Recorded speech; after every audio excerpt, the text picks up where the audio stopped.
The effects of Typhoon Betty are still being very much felt in Baguio City.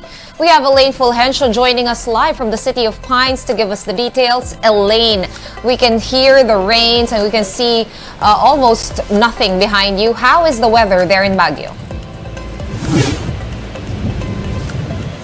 Sean, we are experiencing strong winds and moderate rain here in Baguio City since last night.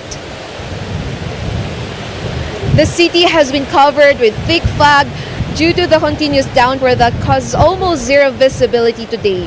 According to Pag-asa, Baguio City experienced a drop of temperature to 16.8 degrees Celsius today. Due to strong winds, the Baguio City Tourist Police Unit Environment and Parks Management Office conducted clearing operations after a tree fell in Burnham Park.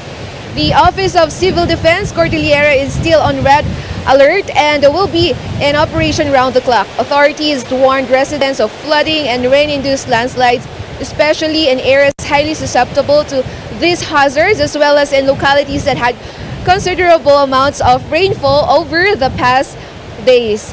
Sean, there have been no preemptive evacuations yet, but the local Disaster Risk Reduction and Management Council will take necessary precautionary measures if heavy rain and strong winds will continue. Sean?